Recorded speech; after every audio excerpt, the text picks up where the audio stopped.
Welcome to relax by media. ఈసారి కుంభమేళా ఎంతోమంది తలరాతలు మార్చింది.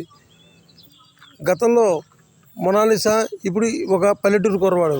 ఈ పల్లెటూరు కుర్రవాడు ఏం చేయాలో అర్థం కాక కుంభమేళాకు వచ్చి ఏదో ఒక వ్యాపారం చేయాలన్న ఉద్దేశంతో మనందరం తీసిపడేసేటువంటి ఎందుకు పనికిరాదు అనుకున్నటువంటి వేప పొలాలని అమ్మి రోజుకి అక్షరాల 10,000 రూపాయలు సంపాదించాడు.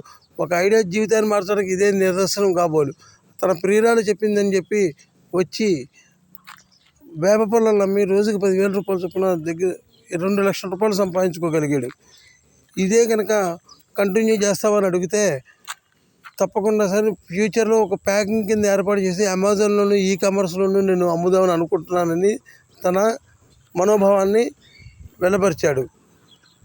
ఇలాగా మనం కూడా ఏదో ఒక రకంగా ఖాళీగా ఉండకుండా ఏదో ఒక రకంగా మనము ఆలోచిస్తే, ఇన్నోవేటివ్గా ఆలోచిస్తే కన్నా సక్సెస్ అనేది మన జీవితంలో సాధించవచ్చు.